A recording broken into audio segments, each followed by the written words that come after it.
Hello students, I hope you all are keeping well at home. This is my fifth video for class 10 computer applications. In the last video I had told you about chapter 4 constructors. Today in this video I am going to tell you about chapter 5 using library classes. Computer applications class 10. Chapter 5 using library classes. Now in your school you have got a library where it has a number of books on different subjects by different authors in different languages and so on. So in Java also we have got a library of different classes. In order to help programmers, Java provides some predefined classes in the form of packages, and these are called Java class libraries. So in library of Java we have got different packages which contain number of classes and which contain number of methods or functions. So what are packages? Packages are a set of logically related classes which provide group of inbuilt methods or functions. These predefined classes are called library classes. So in library we have got different packages, and every package has got number of inbuilt classes, and every class has got inbuilt methods or functions. So these library classes are the predefined classes of Java. Some of the packages, important packages in Java are java.io, input-output, java.language, java.utility, java.net, java.applet, and so on. So in Java, all input and output operations take place using methods which are part of java.io package. So IO stands for input-output. Default package is java.language. That means we need not import this package. It is a default package. Now there is an important statement in Java called import. Now in order to make available all classes inside a package, we need to use import statement. So import is a statement which makes available all the classes and their methods or functions which are in that package. So here, for example, import java.io.asterisk semicolon means it will make available all the classes which are in this package called input-output IO package, and asterisk is a wildcard character here. It represents all the classes which are there in this package. Now we can create a package using package statement as shown here, like package graphics, and there is a class circle and class triangle. There can be a number of classes in a package. So package is a statement to create a package in Java. We can also create a package within a package called sub package. For example, there is a question here: to import a class named test contained in package named edu.student, what will be the statement? So the statement would be import edu.student.test. So test is the name of the class which is there inside this package called edu.student. Now there is an important topic here, that is wrapper classes. Now what is a wrapper class? A wrapper class is a member of Java library package java.language. It's a default package, and it wraps or converts the primitive data values into objects. So as we have learned earlier, there are 8 different data types or primitive data types here: integer, float, double, character, byte, short, long, boolean. Now for every data type or primitive data values, we have got a class which wraps or converts these data values into an objects. So for converting an integer data type or primitive type into an object, we need a wrapper class called integer. So here you see all the wrapper classes have got the first character in capital. So these are called wrapper class. So for every data type in primitive data type, we have got a wrapper class, and what they do, they wrap or convert these values or data values, primitive values, into objects. Now, why do we need wrapper classes? We need wrapper classes with some reasons. There are certain reasons. 3 reasons I am going to tell you. Number 1, Java is an OOP language, means object-oriented programming language. Object-oriented programming language, where everything is used as objects. So object-oriented means all the time we'll talk about objects when you work with objects. The wrapper classes enable a primitive value to be used as object, which can be used with all types of classes and methods. So one reason is that whenever we want to convert these primitive values into objects, we need wrapper classes. Second reason is what? Wrapper classes provide many ready-to-use utility methods. For example, 25. Here 25 is in double quotation mark. It is not a number. It is a string data type, which can be converted into integer value, like say 25. This is a number, integer value, which is not a string. It can be done using wrapper classes and using a method called parse integer. Parse integer is a method, and using which you can convert this string data type into an integer, which can be used for further calculation. So this is the second reason why do we need wrapper classes. Now third reason is primitive data values are passed by values, but objects are passed by reference.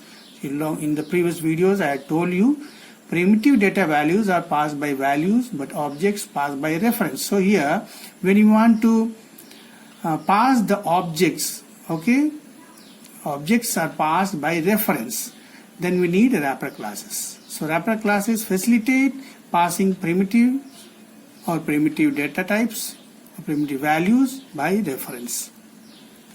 These are the 3 reasons why do we need wrapper classes. Next, how do we create objects using wrapper classes?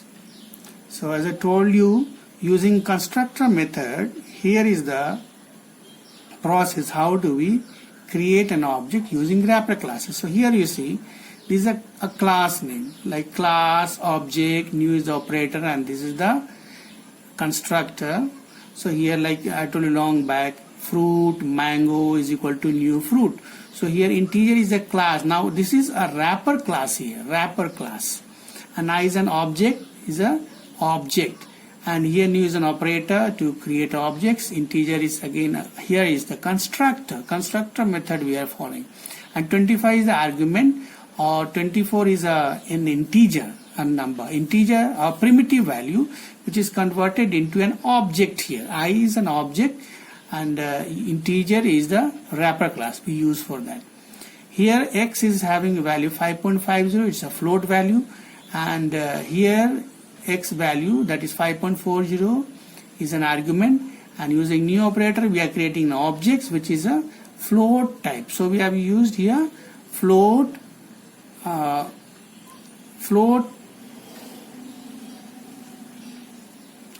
type.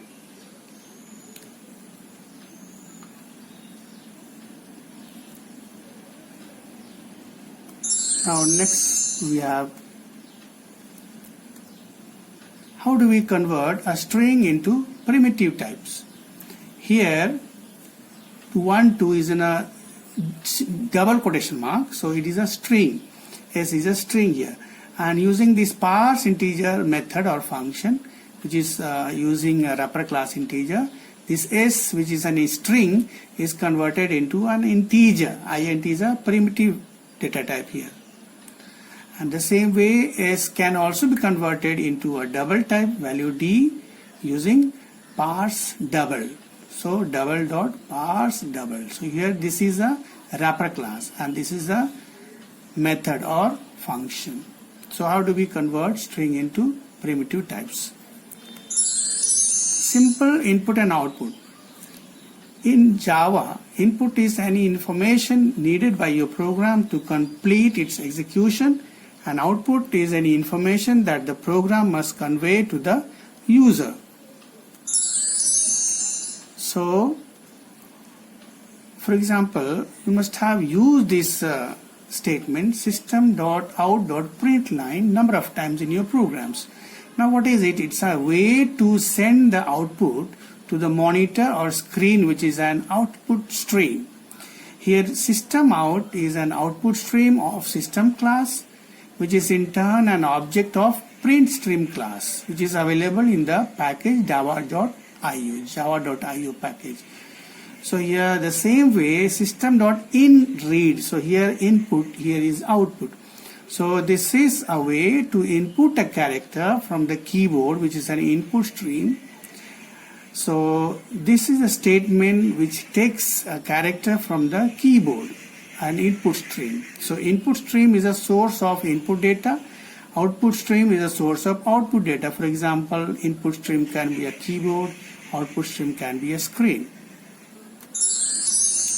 Now there is a program to convert a character into an integer and vice versa. There is an import statement here, java.io.is. So using this statement, what we do, we make available all the classes which are there in input-output package. And this we use before we declare the class. Here class name is convert character into integer, character C integer I. So public void check throws IO exception. I will tell you about throws IO exception little bit afterwards. Then here system out print line enter a character. Once the message is given on the screen, the user will type certain thing or type a character from the keyboard. So this statement will take that input into a variable I. Now I is an integer value, so the character which you enter will, its ASCII value or Unicode value will be stored into I, which is an integer value. So for example, if you enter capital A, it will store 65 as it is the ASCII value of capital A. So it will print a message here, ASCII value or Unicode value of the entered character is 65. Instead of I, it will print 65. Now how to convert this integer into character? We have used typecasting here. Value of I, which is 65, will be converted into a character which will be capital A stored into C. So C is a character type value. So it will print enter character is C, that is capital A.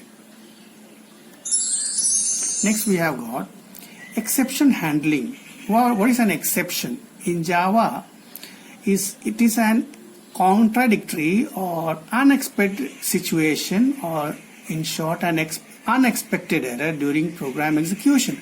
For example, one day you come to school and in your class you find a big cobra in the corner. So it is something unexpected or something which you don't expect that it will happen in your classroom. So you need not go and catch that cobra or play with that.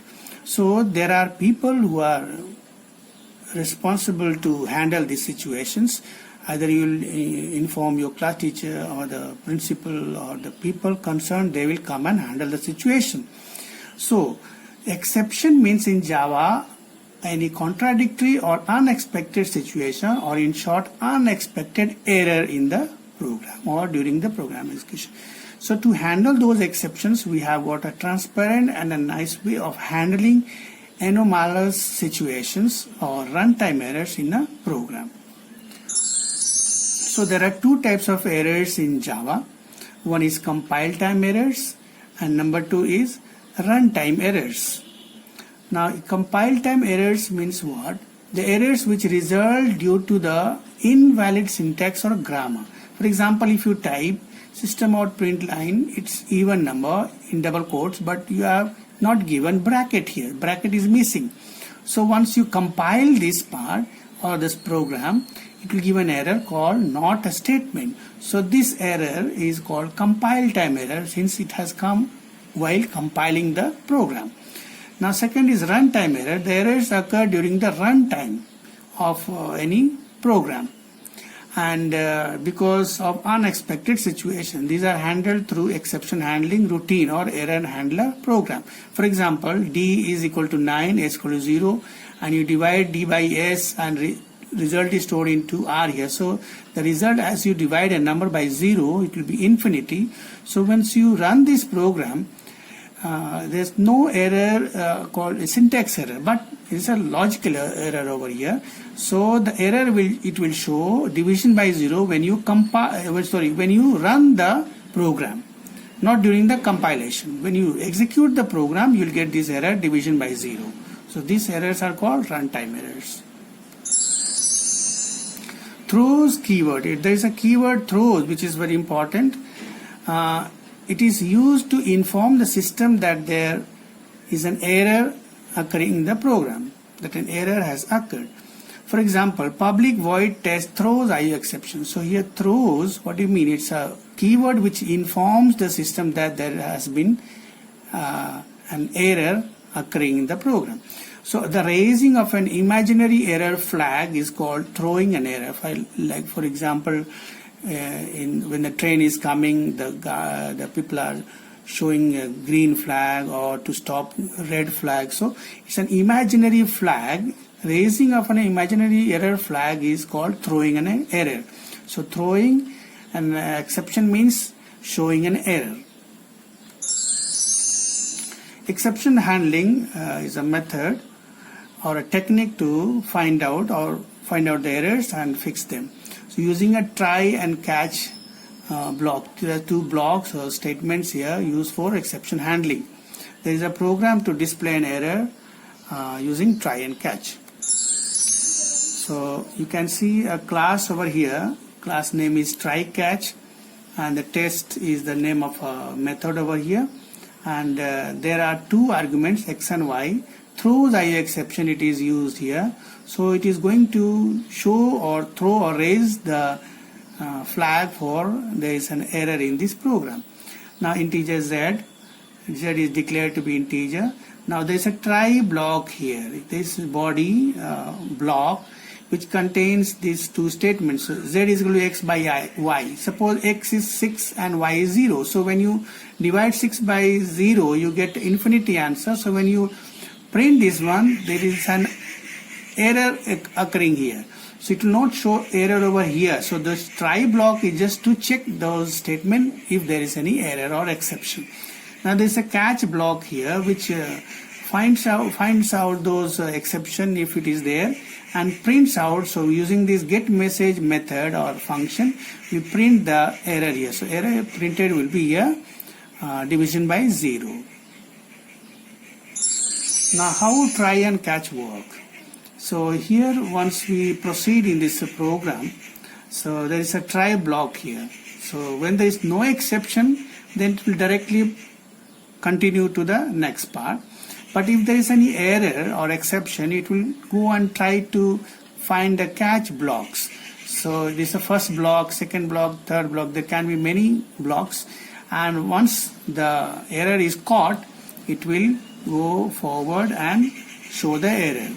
And if there is no match, no errors are there, then it will simply leave the method and it will go ahead. Now we have got auto boxing and unboxing. When Java automatically converts a primitive type into corresponding wrapper class object, for example integer which is an primitive type value into integer which is a wrapper class, we call it as auto boxing because primitive is boxed into wrapper class. So the term box has been used here because primitive values are wrapped up. Instead of wrap, we are using boxing here. So we use the term auto boxing. And its opposite is what? When a wrapper class object is converted into primitive type, for example, a wrapper class integer into integer in primitive type, then it is called unboxing. So since the whole process happens automatically without writing any code, it is called auto boxing and auto unboxing. So these are the two important terms, auto boxing and unboxing. So with this we come to the end of this chapter using library classes. So see you in the next video. Till then, take care, stay safe, God bless you.